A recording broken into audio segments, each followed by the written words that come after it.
பாண்டியன் குடும்பத்தோட இப்ப பழனிவேல் வந்து ஒண்ணு இணைஞ்சுட்டாங்க. அது யாருக்கெல்லாம் வந்து ரொம்ப சந்தோஷமா இருக்குன்றத கமெண்ட் பண்ணுங்க. அது மட்டும் இல்லாம பழனிவேல் எவ்வளவோ சொன்னப்ப அவங்க ஏத்துக்கவே இல்ல. ஆனா இப்ப எல்லாரும் சேர்ந்ததுக்கு அப்புறம் பழனிவேலையுமே ஏத்துக்கிட்டாங்க. அதனால பாண்டியனையும் வந்து நேரத்துக்கு நேரம் அவங்களும் பழனிவேல் கிட்ட மாத்தி தான் பேசுறாங்க அப்படின்னு தோணுதுன்னா, அதையும் நீங்க வந்து சொல்லுங்க. இப்ப பாத்தீங்க அப்படின்னா, கோமதி வந்து ரொம்ப வருத்தத்தோட வந்து உட்கார்ந்துருக்காங்க. பாண்டியன் வந்து கடைக்கு கிளம்பி போயிடுறாரு. கோமதி ரொம்ப அழுதுட்டு இருக்காங்க. தான் பையன் சரவணனோட வாழ்க்கையே போயிருச்சே! இப்ப என்ன பண்றது? அப்படின்னு சொல்லிட்டு அழுதுட்டே இருந்ததுக்கு அப்புறமேட்டு, ரொம்ப அழுகுறத பார்த்துட்டு அவங்க ஆல்ரெடி வந்து கோமதி வந்து ஹாஸ்பிட்டல்ல இருந்தா. ஸோ, அதனால ஏதாவது உடம்புக்கு ஆயிரப்போது அப்படின்னு சொல்லிட்டு வேகமா வந்து பாண்டியனுக்கு கால் பண்ணி சொல்றாங்க. சொன்னோனே பாண்டியனும் உடனே கிளம்பி வந்துடுறாங்க. வந்து சொல்றாங்க, "ஏன் கோமதி இப்படி அழுதுகிட்டே இருக்க? எல்லாமே சரியாயிரும். நீ இப்படி அழுதுட்டே இருந்தா சரவணன் என்ன பண்றது? நம்ம சரவணன் வாழ்க்கைக்கு ஏதாவது சரி பண்ணலாம்." அப்படின்னு சொல்லிட்டு, "நம்ம வேணா ஒரு கோயிலுக்கு போயிட்டு வரலாமான்னு?" கேட்குறாங்க. ஆ சரவணனும், "ஆமாப்பா, நானும் கோயிலுக்கு போகணும்னு நெனச்சேன். மனசே ரொம்ப கஷ்டமா இருக்குப்பா." அப்படின்னு கோமதி, பாண்டியனும், சரவணன் 3 பேரும் சேர்ந்து கோயிலுக்கு கிளம்பி போறாங்க. அங்க கோயில்ல வந்து ஒரு இடத்துல வந்து அ சாமி கும்பிட்டுட்டு உட்கார்ந்துட்டு இருக்கிறப்ப, ஒரு சித்தர் வந்து இவங்க குடும்பத்துல வந்து பேசுறாரு. அ "பாண்டியன், அ உங்க குடும்பத்துல வந்து என்ன ரொம்ப கஷ்டமா இருக்கா? சோதனைகள் நெறைய நீங்க வந்து அனுபவிச்சிட்டீங்களா?" அப்படின்னு கேட்டதுக்கு அப்புறம், கோமதிக்கு ஒரே ஆச்சரியமாயிருது. "சாமி, எங்க குடும்பத்துல நடந்தது உங்களுக்கு எப்படி தெரியும்?" அப்படின்னு கேட்டதுக்கு அப்புறம் சாமி சொல்றாரு, "எனக்கு எல்லாமே வந்து தெரியும். ம். இப்ப வந்து உங்க வாழ்க்கையில வந்து ஒரு கெட்ட நேரம். அதனால தான் மாறி, மாறி உங்களுக்கு வந்து பிரச்சனை வந்துகிட்டே இருக்கு. ஆனா, இப்ப இந்த சோதனையெல்லாம் நீங்க தாண்டிட்டீங்க அப்டின்னா, பல மடங்கு இதோட 2 மடங்கு வந்து உங்களுக்கு சந்தோஷம் வந்து காத்துட்டு இருக்குமா. இந்த நாளெல்லாம் கொஞ்ச நாள் தான். சீக்கிரமாவே ஒரு சந்தோஷமான விஷயம் உங்க குடும்பத்துல நடக்க போகுது. எனக்கு அது சாமி சொன்னாரு.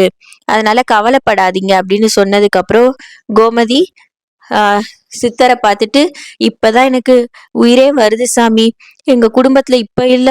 ரொம்ப நாளாவே மாத்தி மாத்தி பிரச்சனை வந்துகிட்டே இருக்கு. எனக்கு 3 பிள்ளைங்க சாமி. இந்த 3 பிள்ளைங்கனாலயும் எனக்கு மாறி மாறி ஏதாவது ஒரு கஷ்டம் வந்துகிட்டே இருக்கு. சரவணனுக்கு நாங்களா பார்த்து கல்யாணம் பண்ணி வச்சோம். அதுவுமே சரி வரல. அதுவும் இவ்ளோ பெரிய நாங்க ஜெயில்ல வர போகுற அளவுக்கு எங்களுக்கு பண்ணிருவாங்கன்னு நாங்க நெனைக்கவே கிடையாது. மாறி மாறி கஷ்டம் வந்தது. ஆனா நீங்க இப்போ ஒரு வார்த்தை சொன்னீங்க பார்த்தீங்களா? இப்பதான் என் மனசுக்கே ரொம்ப நிம்மதியா இருக்கு சாமின்னு" கோமதி அழுகுறாங்க.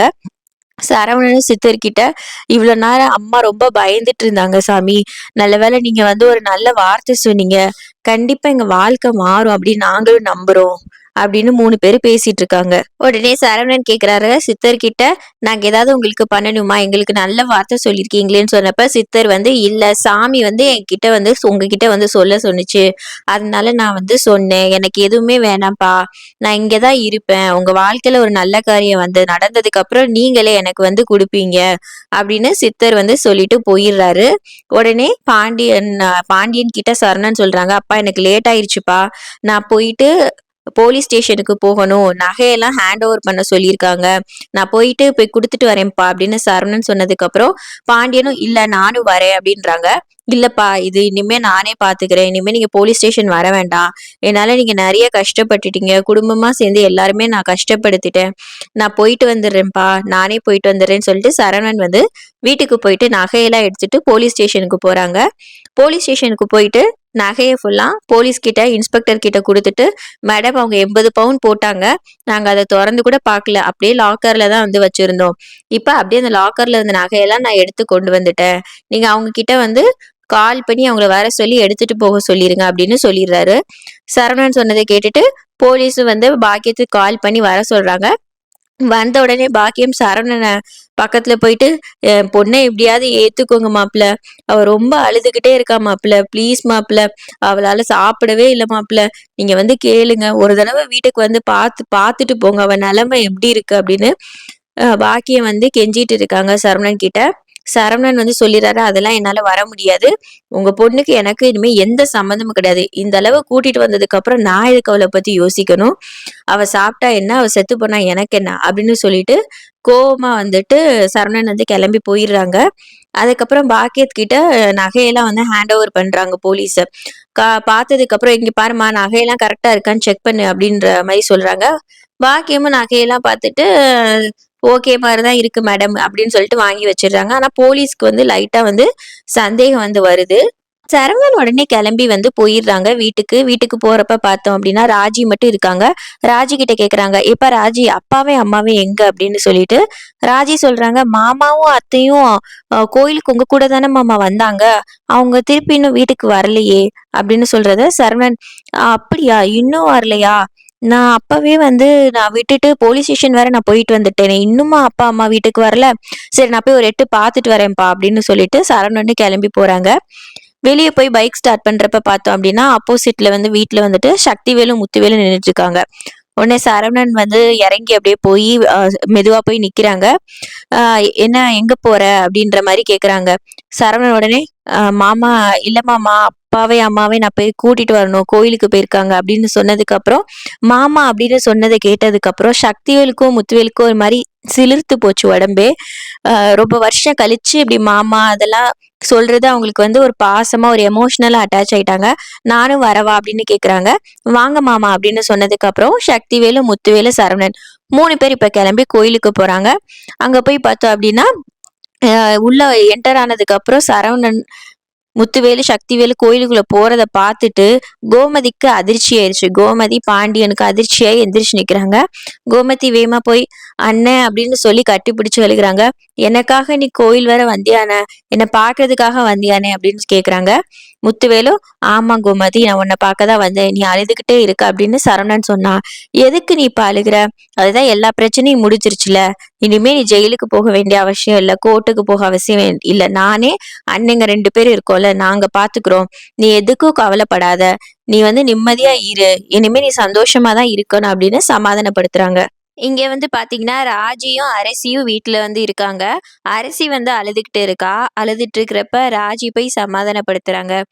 ராஜி உடனே ஆ ராஜி கிட்ட சொல்றாங்க, "இங்க பாருங்க அண்ணி, நம்ம அம்மா எவ்வளோ நல்லவங்க. அவங்க உங்களுக்கே தெரியும்ல. அவங்க யாருக்குமே எதுவும் பண்ணதில்ல. யாரையுமே ஒரு சின்னது கூட சொன்னதில்ல. ஆனா இப்படி போய் ஜெயில்ல வர வச்சுட்டாங்க. ஹாஸ்பிட்டல் போய் ரொம்ப கஷ்டப்பட்டுட்டாங்க அண்ணி அம்மா" அப்படின்னு சொல்லி அழுகுறாங்க. அதுக்கு ராஜி வந்து சமாதானப்படுத்துறாங்க. "ராஜி இப்ப நீ அழுகாத. எல்லா பிரச்சனையும் சரியாயிருச்சுல. இனிமே நம்மளுக்கு எல்லாருமே பார்த்துக்குவாங்க. நம்மளுக்கு ஏதாவதுன்னா கண்டிப்பா எல்லாரும் வந்து பார்த்துக்குவாங்க. நீ நல்லா படி. நீ இதெல்லாம் வந்து கான்சன்ட்ரேட் பண்ணாத. நல்லா படி. நல்லா படிச்சு, நீ ஒரு நல்ல இதுக்கு போ. அதுதான் வந்துட்டு அத்தைக்கும், மாமாக்கும் பெருமை" அப்படின்னு ராஜி சமாதானப்படுத்துறாங்க. "எனக்குமே எக்ஸாம் வருது. நானுமே இது படிக்கணும். அதனால நம்ம நல்லா படிச்சு மார்க் வாங்கி குடுப்போம்.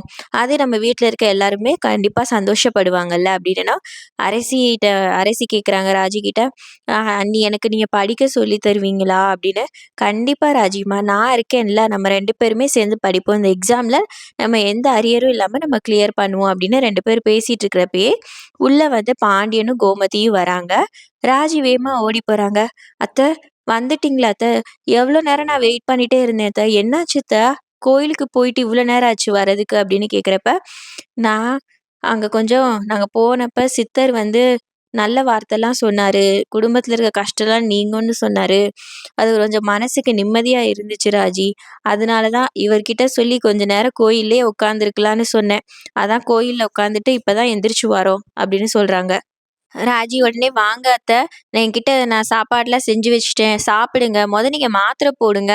நீங்க டேப்லெட் சாப்பிடணும்ல. டேப்லெட் கரெக்டான டைமுக்கு போடுங்க." சரவணனும் சொல்றாங்க, "அம்மா நீ கரெக்டான டைமுக்கு டேப்லெட்லாம் வந்து போட்டுரும்மா. டாக்டர் சொன்னாங்கல்லம்மா. வாங்க போய் சாப்பிடுவோம் ஃபர்ஸ்ட்டு" அப்படின்னு சொல்றாங்க. கதிர் கரெக்ட்டா வந்து உள்ள வராரு. உள்ள வந்து கேட்குறாரு, "அப்பா என்னப்பா கடைய தொறக்கலையா?" அப்படின்னு.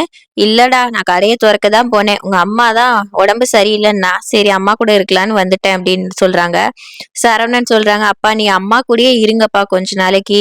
நீங்க இருந்தா தான் அம்மா நார்மலா இருக்காங்க. அதனால நீங்க அம்மா கூட இருங்க. கடைய நான் பார்த்துக்கிறேன்றாங்க." கதிர், "இல்லண்ணே, நீயும் வீட்ல இருந்து ரெஸ்ட் எடு. நான் கடைய பார்த்துக்கிறேன். டிராவல்ஸ என் ஃப்ரெண்டு பார்த்துக்கிறான். பிரச்சனை கிடையாது. நான் கொஞ்ச நாள் போய் கடைய வந்து தொறந்துக்கிறேன். மாமா பக்கத்துல இருக்காங்க இல்லையா? எனக்கு பிரச்சனை இல்ல. மாமா அப்பப்ப வந்துட்டு போவாங்க" அப்படின்னேன்னா, "சரி நான் அம்மா கூட இருக்கேன்" அப்படின்னு பாண்டியனும் ஒத்துக்கிறாங்க. திடீர்னு பார்த்தா வெளிய வந்து ஒரே சவுண்டா இருக்கு. என்னன்னு பார்த்தா மயில் வந்து அழுதுட்டு இருக்காங்க. சரவணனும் வேகமா வெளிய போறப்ப, "மாமா என்னை ஏத்துக்கோங்க மாமா. நான் இங்க தான் இருப்பேன். இதுதான் என்னோட வீடு." அப்படின்னு மயில் வந்து மறுபடியும் அழுதுகிட்டே வந்து ஓடி வராங்க. இத பார்த்துட்டு இருந்த கோமதிக்கு ஒரு மாதிரி மைண்ட் மறுபடியும் வந்து ஒரு மாதிரியாயி, அப்படியே அட்டாக் வர மாதிரியாயி, அப்படியே வீசிங் வந்துட்டு அப்படியே கீழ விழுகுறாங்க. இத பார்த்த பாண்டியன் பயந்துர்றாங்க. பாண்டியன் உடனே கோமதிய வந்து சமாதானப்படுத்துறாங்க. "ராஜி நீ வந்து உங்க அத்தைய பார்த்துக்கோமா. நான் வெளிய போய் அவங்கள அனுப்பிச்சுட்டு வரேன்." அப்படின்னு சொல்லிட்டு வெளிய பாண்டியன் கோவமா போறாரு. அ போன உடனே மயில பார்த்துட்டு, "ஏம்மா நீ எதுக்கும்மா மறுபடியும் இங்க வந்த? நீ பண்றதெல்லாம் பத்தாதா? வீட்ல இருக்கிற எல்லாரும் இருக்காங்களா? இல்ல யாரும் செத்து போயிட்டாங்களான்னு பார்க்கலான்னு வந்தியா? அப்படி இல்ல உயிரோட தான் இருக்கோம் அப்படின்னா, கல்ல வச்சு மண்டையில அடிச்சு கொல்லலான்னு வந்தியாம்மா? வந்து என் சொத்தெல்லாம் அபகரிச்சுட்டு போலான்னு வந்திருக்கியா?" அப்படின்னு கேட்டதுக்கு அப்புறம் சரவணன் பார்த்துட்டு, "கரெக்ட்டா சொன்னீங்கப்பா. இவங்க நம்மள சாதாரண ஆள் இல்ல. இன்னும் நம்மள வந்து கொல்லாம, சாகடிக்காம விடமாட்டா இவ." அப்படின்னு சொன்னத பார்த்துட்டு மயில் அழுதுகிட்டே சொல்றாங்க, "மாமா இல்ல மாமா. நான் உங்கள கல்யாணம் பண்ணது நான் சேர்ந்து வாழணும் தானேம்மா கல்யாணம் பண்ணேன். இதுதானே என்னோட வீடு. கல்யாணம் ஆனதுக்கு அப்புறம் நான் இங்க தானே இருக்கணும். எனக்கு என்ன நடந்தது எனக்கு எதுவுமே தெரியாது மாமா. எனக்கு நீங்க வேணும். நீங்க என் கூட சேர்ந்து இருக்கணும். அந்த ஒரே காரணத்துக்காக தான் எங்க அம்மா சொன்னது எல்லாத்தையுமே நான் கேட்டுட்டு இருந்தேன். இந்த மாரிலாம் வந்து போலீஸ் ஸ்டேஷன்ல வந்து சொன்னா, நீங்க என்ன கூட்டிட்டு வந்துருவீங்க. நீங்க இங்க இருக்க வச்சுருவீங்கன்னு அவங்க அம்மா சொன்னாங்க. அதனால தான் மாமா நான் இப்படி பண்ணேன். ப்ளீஸ் மாமா நான் இங்கேயே இருக்கேன். என்ன மன்னிச்சிருங்கன்றாங்க. இதெல்லாம் என்னால ஏத்துக்கவே முடியாது. கண்டிப்பா உன்னைய இனிமே என் மனைவியா என்னால ஏத்துக்க முடியாது. அது மட்டும் இல்ல இந்த வீட்டுக்குள்ள இனிமே நீ வரவே முடியாதுன்னு சரவணன் மூஞ்சில அடிச்ச மாரி சொல்லிர்றாங்க. மயில் என்ன பண்ணணும்னு தெரியாம அப்படியே திகைச்சு போய் அப்படியே நிக்கிறாங்க. அப்படியே முடிஞ்சிருது. நெக்ஸ்ட் வீக்குக்கு என்ன நடக்குதுன்றத அடுத்தடுத்த எபிசோட்ல பார்க்கலாம்.